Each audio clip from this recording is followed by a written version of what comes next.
성탄의 찬양 감사합니다. 수요 예배 나오신 성도님 여러분들 주님의 이름으로 사랑하고 축복합니다. 사르트르라는 사람이 남긴 유명한 말이 있는데요. 인생은 B와 D 사이의 C다라는 말입니다. 한 번쯤 들어보신 적이 있을 텐데요. 이것은 곧 태어남 그리고 죽음 사이에 우리의 인생은 수많은 선택으로 이루어져 있다라는 말입니다. 우리는 흔히 쉽게 생각을 해도 우리가 눈을 뜨는 순간부터 우리는 선택 앞에 놓이게 되는 것 같습니다. 지금 일어날지 아니면 5분만 더 버티다가 일어날지, 얼마나 버틸 수 있어야 지각을 안 할 수 있을지 그렇게 선택을 하게 되죠. 그리고 출근을 하면서도 이쪽 길로 갈지 저쪽 길로 갈지 출근을 하게 되고, 가장 큰 고민이 뭡니까? 점심을 뭐 먹을지, 식당을 어딜 갈지, 식당을 선택해도 그곳에서 어떤 메뉴를 골라서 먹을지 등등 우리는 끝없는 선택 앞에 놓여 있게 된다는 것이죠. 그나마 저에게 있어서 쉬운 선택이라고 한다면 그것은 베스킨라빈스라는 아이스크림 전문점에 가서 아이스크림을 고를 때입니다. 수많은 메뉴가 있지만 그 중에서 제가 좋아하는 한 가지를 그냥 저는 아무 생각 없이 그냥 매번 그것만 골라서 먹죠. 그런데 반면 매번 어려운 선택도 있습니다. 그게 무엇이냐면 길을 건너다가 횡단보도를 마주할 때입니다. 그게 처음부터 횡단보도를 건너면 좋은데 애매하게 초록불이 10초 정도 남은 상황이라는 것이죠. 건너야 할까 말아야 할까 매번 고민을 하게 되는 것 같습니다. 아내는 매번 그 상황에서 저와 함께 서게 되면 자신은 달리기에 자신 있으니까 3초면 충분하다, 그러니까 건너도 된다고 매번 저를 설득합니다. 그런데 저는 어떨 것 같으십니까? 네, 저는 10초, 한 13초가 남아 있어도 그 다음을 위해서 기다리는 선택을 하게 됩니다. 이처럼 우리는 삶을 살아가면서 쉬운 선택, 혹은 어려운 선택, 그리고 혹은 중요한 선택을 하게 되는 순간들을 수없이 마주하면서 살아간다라는 것이죠. 그럼 우리의 인생에서 정말 중요한 선택이 있다면 그것은 무엇일까요? 그것은 어쩌면 하나님의 나라와 세상 나라 중에서 우리가 선택하는 것일 겁니다. 하나님의 나라에 속해서 살아갈 것인가, 아니면 세상에 속해서 세상의 흐름에 휩쓸려서 살아갈 것인가 라는 선택 말입니다.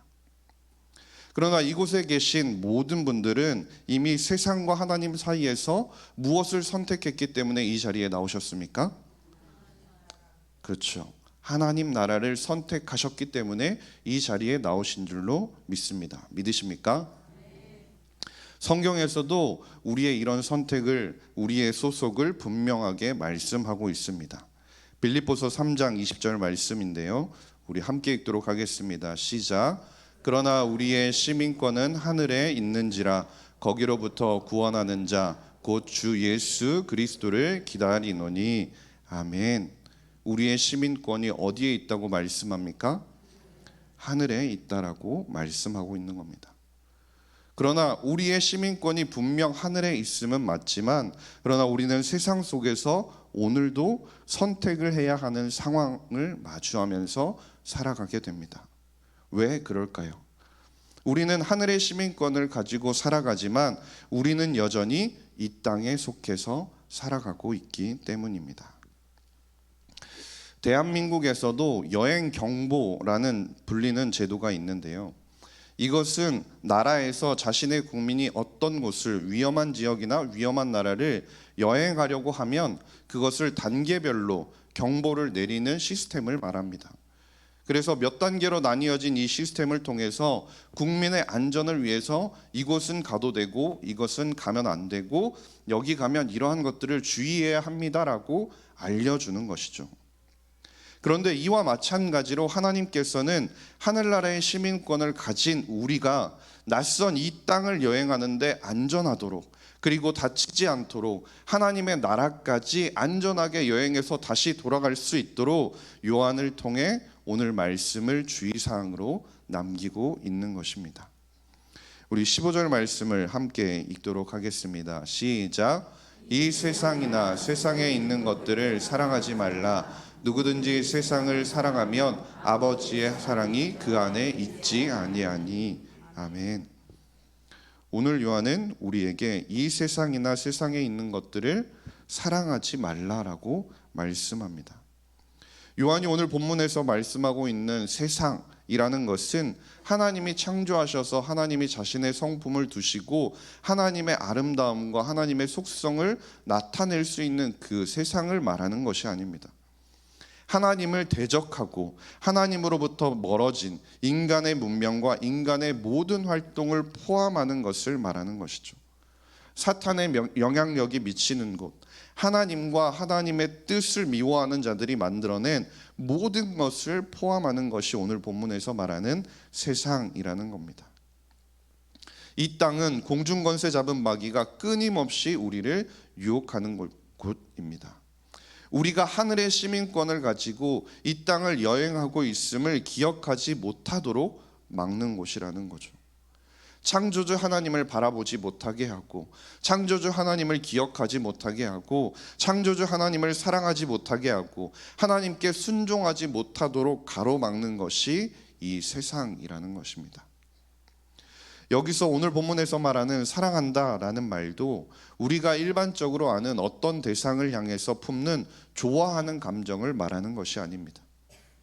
그것만 바라보게 하고 몰두하게 하고 다른 무엇보다 더 높은 우선순위를 가지도록 만드는 것이 오늘 본문에서 말하는 사랑한다라는 것입니다. 즉 요한이 오늘 말하고 있는 세상을 사랑하지 말라라는 것은 무엇이냐면 우리가 우선순위를 세상을 향해서 두는 것이 아니라 하나님을 향해서, 하나님의 나라를 향해서 우선순위를 두고 살아가야 한다라는 것이죠. 만약에 우선순위가 우리에게 있어서 세상을 향해 있다면 우리가 세상을 살아가는 데 있어서, 이 땅을 여행하는 데 있어서 우리가 무엇을 더 선택하겠습니까? 어디로 더 마음을 쏟으면서 우리가 살아가겠냐라는 것이죠. 우리가 하나님보다 세상을 더 높은 우선순위에 두게 되면 결국 우리는 세상에서 얻을 수 있는 것을 더 좋아하게 된다는 것이죠. 그것에 몰두하게 된다는 겁니다. 이러한 모습을 보이며 살아가는 것이 오늘 본문에서 말하고 있는 세상을 사랑하는 모습입니다. 사랑이라는 것은 단순히 우리가 이 마음을 나누어서 이것도 사랑하고 저것도 사랑하고 할 수 있는 것이 아닙니다. 인간의 마음 전체를 요구하는 것이 이 사랑이라는 것이죠. 그렇기 때문에 우리는 두 가지를 동시에 사랑할 수 없다는 겁니다. 하나님도 사랑하고 세상도 사랑하는 것, 하나님을 더 우선순위에 두고 그리고 세상도 우선순위에 두면서 적당히 그 두 가운데서 저울질을 하면서 살아가는 것은 불가능하다라는 것이죠. 한쪽으로 우리의 마음이 쏠리게 되면 당연스럽게도 자연스럽게도 다른 쪽은 선택에서 멀어질 수밖에 없다라는 겁니다. 세상을 사랑하면 하나님을 등지는 것은 당연한 수순이라는 것이죠. 그래서 야고보서 4장 4절에서도 우리에게 이렇게 말씀하는데요. 그런즉 누구든지 세상과 벗이 되고자 하는 자는 스스로 하나님과 원수가 되는 것이니라라고 말씀합니다. 세상과 벗이 되고 세상을 우리가 더 사랑하고 세상에 우리가 우선순위를 두게 되면 결국 우리 스스로 하나님과 원수가 된다라고 말씀하는 것입니다. 그러나 이 땅을 우리가 살아가면 세상은 우리에게 어떻게 이야기합니까? 세상은 두 가지를 동시에 사랑할 수 있다라고 우리를 유혹합니다. 우리의 눈앞에 화려함을 두고 그것이 무엇이 잘못된 것이냐고 교묘하게 거짓을 말한다는 것이죠. 사람들의 눈을 속이고 끊임없이 유혹을 하고 있다라는 겁니다. 자신을 선택하라고 말이죠. 그래서 요한은 이 땅을 여행하는 하늘의 시민권자인 우리에게 주의하라고 말씀하면서 사탄이 우리를 유혹하는 세 가지 방법에 대해서 오늘 말씀하고 있습니다. 요한일서 2장 16절 말씀인데요. 우리 함께 읽도록 하겠습니다. 시작. 이는 세상에 있는 모든 것이 육신의 정욕과 안목의 정욕과 이생의 자랑이니 다 아버지께로부터 온 것이 아니요 세상으로부터 온 것이라. 아멘. 사탄이 이 땅 가운데서 이 땅을 선택하도록 우리를 유혹하는 첫 번째를 바로 육신의 정욕이라고 말합니다. 이것은 죄로 인해서 타락한 인간의 본성 가운데서 나타나는 욕망을 뜻하는데요, 하나님을 떠난 인간이 하나님의 기대를 저버리고 자신의 욕구를 따라서 선택하는 것을 이야기하는 겁니다. 좀 더 쉽게 이야기하면 하나님을 기쁘시게 하는 삶, 하나님의 뜻에 맞는 삶을 살아가는 대신에 자신을 만족시키는 데 초점을 맞추고 선택하라고 강요하는 것이라는 겁니다. 갈라디아서 5장 17절에서도 이렇게 말씀하는데요, 육체의 소욕은 성령을 거스르고 성령은 육체를 거스르나니 이 둘이 서로 대적하므로 너희가 원하는 것을 하지 못하게 하려 함이니라 라고 말씀합니다. 갈라디아서에서도 분명 말씀하는 것은 육체의 소욕, 우리가 육체를 따라서 우리의 마음을 따라서 결정하게 되면 그것은 성령의 인도에 반하는 모든 욕망이라고 말하고 있는 겁니다. 하나님께서 명령하셨음에도 불구하고 자신의 욕심을 쫓는 행위가 바로 육신의 정욕이라는 것이죠. 하와가 에덴 동산에서 사단의 깸에 넘어가서 선악과의 먹음직스러움에 유혹되던 모습이 바로 이 모습입니다. 창세기 3장 4절과 5절 말씀인데요, 뱀이 여자에게 이르되 너희가 결코 죽지 아니하리라. 너희가 그것을 먹는 날에는 너희 눈이 밝아져 하나님과 같이 되어 선악을 알 줄 하나님이 아심이니라. 하나님께서 아담과 하와를 위해서 만들어 두신 그 에덴 동산, 그곳은 완벽한 환경이었습니다. 무엇 하나 부족한 것이 없었고 하나님을 바라보며 하나님만을 섬기며 하나님의 뜻에 따라 살기에 최적의 환경이었다라는 것이죠. 그런데 뱀의 모습을 한 사탄이 지금 하와에게 찾아와서 어떻게 유혹합니까? 너는 자유롭지 않아. 너는, 하나님은 너희의 자유를 완벽하게 구속하고 있어. 너에게 선악과를 하나님께서 따먹지 못하도록 말씀하신 이유가 뭔지 알아? 너희가 간절히 원하던 자유를 얻을까 봐 하나님께서 그것을 걱정해서 그 심통을 부리시는 거라고 말하는 겁니다.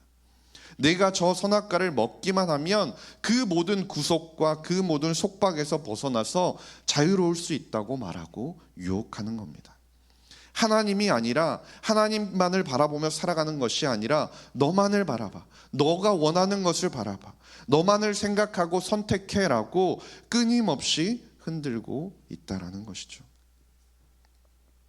그런데 여기서 우리가 생각할 것이 무엇입니까? 사탄이 그토록 하와를 향해서 먹으라고 했던 선악과는 누가 만들었습니까? 이 땅에서 우리를 유혹하는 수많은 것들이 있습니다. 하나님을 벗어나서, 하나님의 뜻에서 벗어나서 우리가 얻기만 하면, 우리가 그것을 사기만 하면, 우리가 그것을 모으기만 하면, 우리가 그 자리에 오르기만 하면 하나님의 명령에 벗어나서 우리의 마음대로, 우리의 뜻대로, 우리가 하고 싶은 대로 살 수 있다고 유혹하는 그 모든 것들, 그것을 누가 만드신 것이냐라는 것이죠. 그런 말이 있습니다. 이발을 하면 하루가 즐겁고, 가전제품을 사면 일주일이, 자동차를 사면 한 달이, 승진을 하면 1년이, 그리고 사랑하는 사람을 만나 결혼하면 3년이 즐겁다. 이게 무슨 말일까요? 제가 올해 결혼한 지 딱 3년째가 됐는데요, 이 말을 따르면 내년을 두려운 마음으로 기다려야 되는 것 같습니다. 그런데 지금 이 말이 의미하는 바가 무엇입니까? 자기가 하고 싶은 것, 그것만 얻기만 하면 나의 모든 것을 완벽하게 채워줄 수 있을 것 같은 것, 그것들을 가졌다고 해서 그것이 영원한 만족, 평생의 행복을 보장하지는 않는다라는 것입니다. 그리고 세상이 유혹하는 두 번째는 무엇이냐면 바로 안목의 정욕입니다.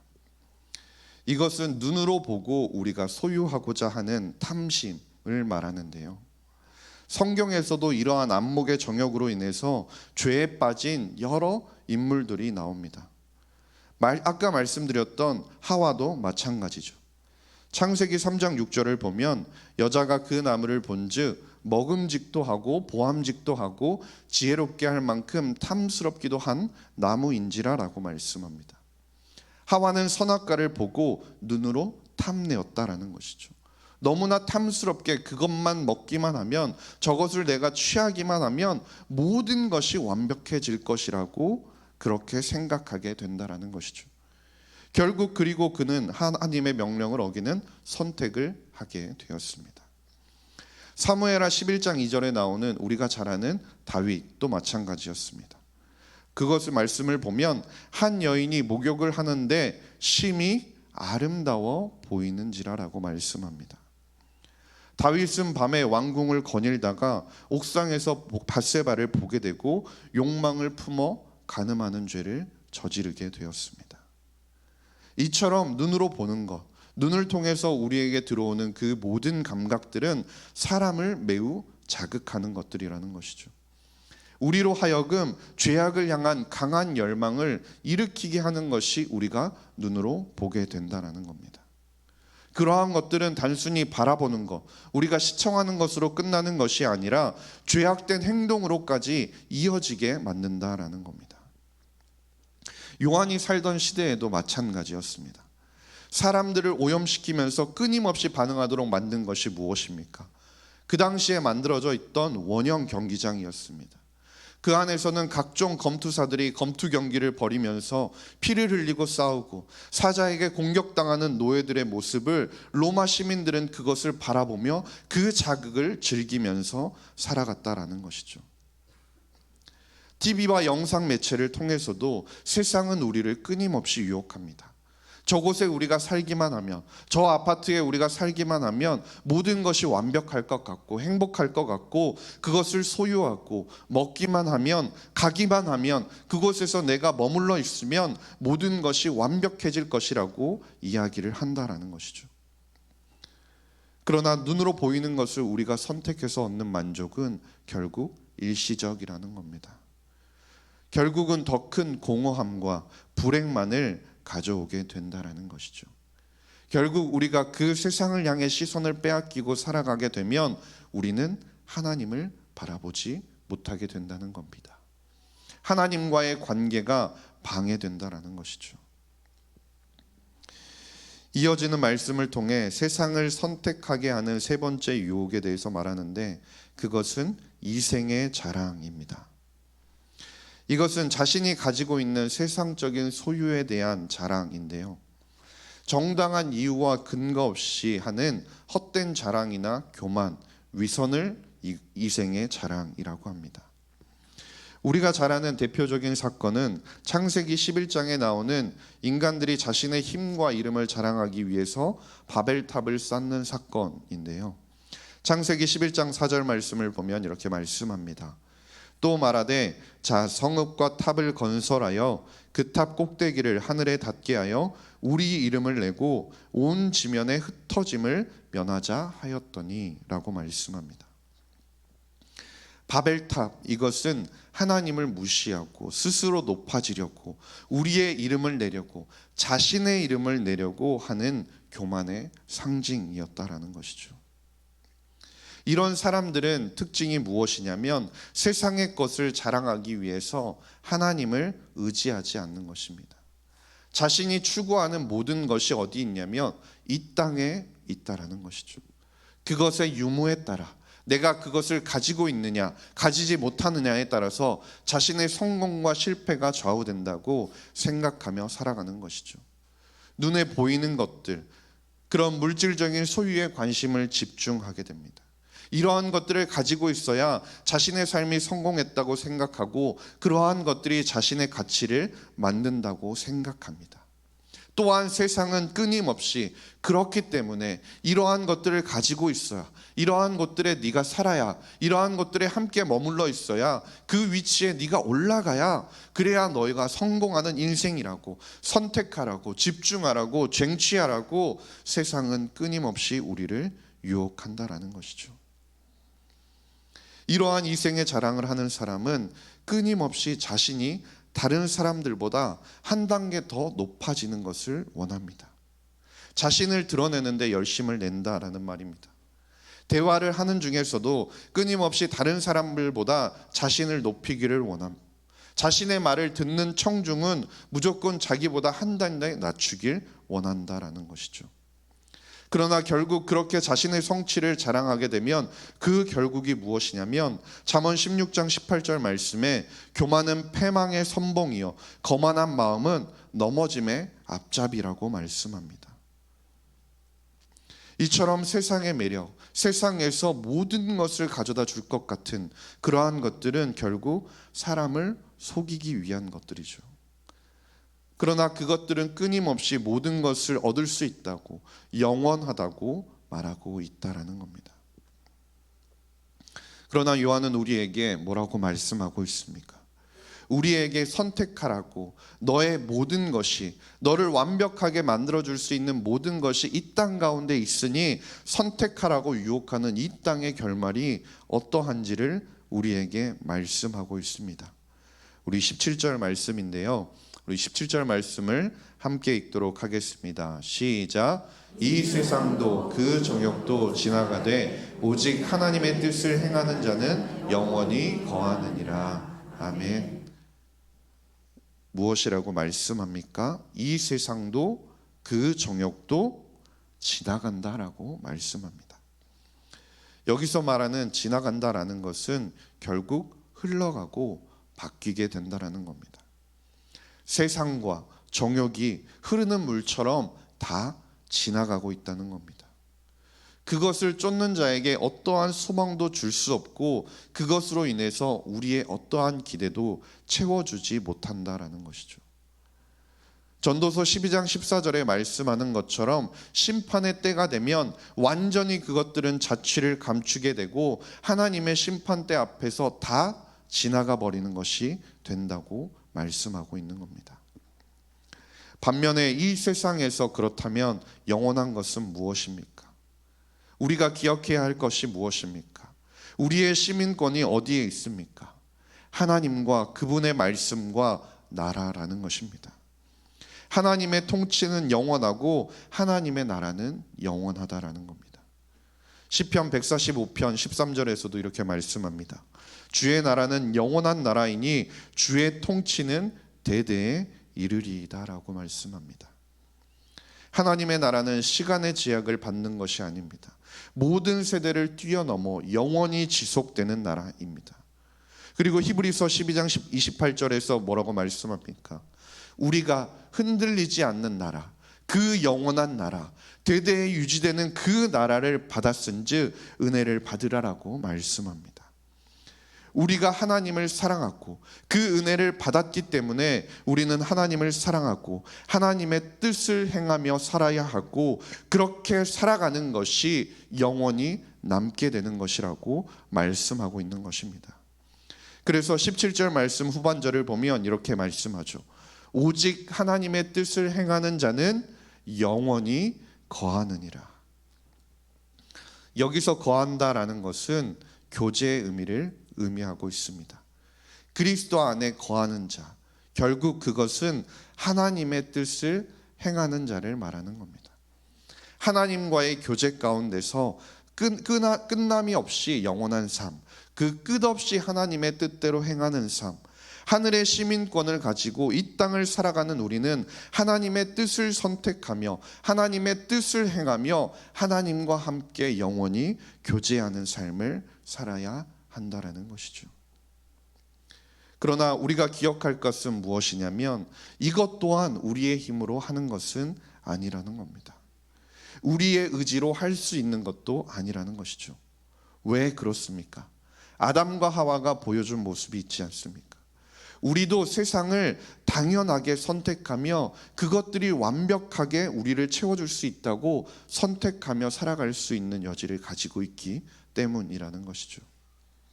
그렇다면 우리가 어떻게 하나님의 뜻을 행하며 살아갈 수 있겠습니까? 시편 119편 11절에서는 이렇게 말씀합니다.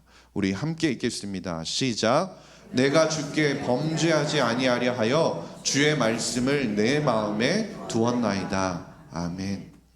주께 범죄하지 아니하게 하려 무엇을 내 마음에 두었다고 말씀합니까?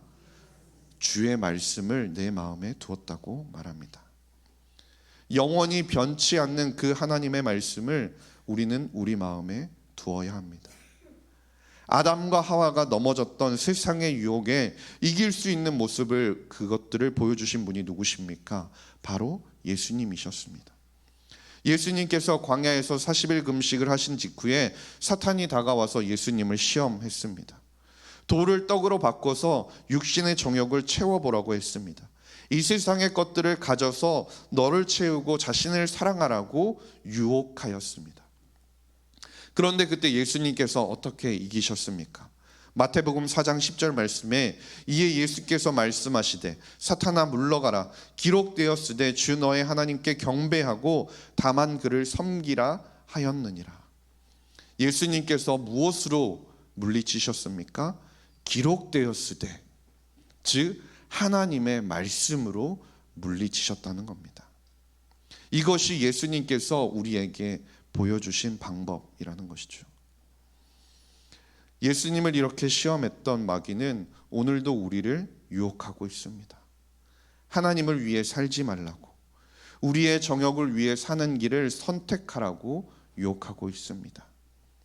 우리의 눈에 보여지는 매혹적인 것들을 쫓아가는 선택을 하라고 우리를 오늘도 현혹시키고 있다는 겁니다. 남들에게 멋지게 보이고 높아 보이는 것을 선택하고 그것을 쟁취하는 데 힘쓰라고 우리를 충동하는 겁니다.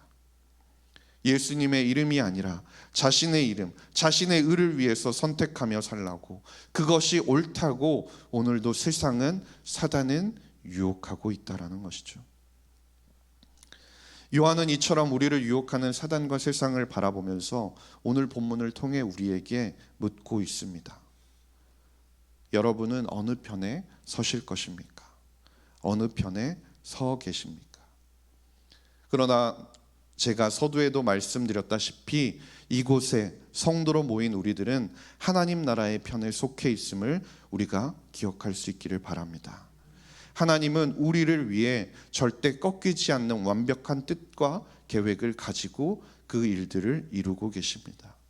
그 계획 가운데 하나가 무엇이냐면 우리가 사는 세상 속으로 아들을 보내어 주신 것입니다. 우리를 향한 그분의 사랑을 보여주셨습니다. 예수님은 또한 성부 하나님의 뜻에 순종하셔서 완전한 삶을 통해 세상을 이기셨고 우리에게 어떻게 살아가는 것이 그 땅의 유혹을 이기며 살아가는 것인지를 보여주셨습니다. 그리고 희생제물로서 자신의 생명을 바치시면서 우리의 죄와 허물을 대신 짊어지셨다라는 것입니다. 우리는 그런 하나님의 은혜를 이미 받은 자들입니다. 하나님의 시민권을 가지고 하나님의 은혜를 받아 지금 이 땅을 살아가고 있다라는 것입니다. 이 사실이 여러분들의 마음 가운데 오늘 위로가 될 수 있기를 바랍니다. 하나님의 은혜를 받았고 하늘의 시민권을 가지고 하나님의 뜻에 합하여 살아가는 우리를, 세상을 선택하지 아니하며 살아가는 우리를 세상이 반기지 않는 것은 어쩌면 당연한 것일지도 모릅니다. 요한복음 15장 19절에서도 이렇게 말씀하는데요. 너희가 세상에 속하였으면 세상이 자기의 것을 사랑할 것이나 너희는 세상에 속한 자가 아니요 도리어 내가 너희를 세상에서 택하였기 때문에 세상이 너희를 미워하느니라 라고 말씀합니다. 우리를 앞서간 믿음의 선진들도 이 땅을 바라보면서 세상을 속해서 살아가는 것이 아니라 우리의 본향인 천국을 바라보며 살아갔습니다. 이 땅에 지나갈 것들을, 그러한 것들을 선택하며 바라보며 살아가는 것이 아니라 이 땅을 그저 나그네와 같이 지나보내는 삶을 살았다는 것입니다. 우리를 향한 하나님의 사랑을 알기에, 그 사랑이 어떠함을 알기에 지나갈 세상을 선택하지 않고 살아갔습니다. 삶의 모든 영역에서 영원하신 그리스도께 소망을 두고 살아갔다라는 것이죠. 간절히 바라기는 어느 날 우리도 우리 모두도 누구 하나 빼놓지 않고 우리가 하나님 앞에 서게 될 것입니다. 그리고 우리가 하나님 앞에 서는 날 하나님께서는 너는 어떤 삶을 살았느냐라고 물어보실 것입니다. 그 순간이 다가올 때 세상을 사랑하며 세상의 우선순위를 두고 세상을 선택하며 살았다는 부끄러운 고백이 우리의 입술 가운데서 주저하며 나오는 것이 아니라 하나님의 은혜로 하나님을 온전히 사랑하고 하나님의 뜻을 따라 살다 왔습니다라고 고백할 수 있는 모든 성도님들이 될 수 있기를 주님의 이름으로 간절히 소망합니다. 우리 이 시간 나의 하나님 함께 찬양하고 기도하겠습니다.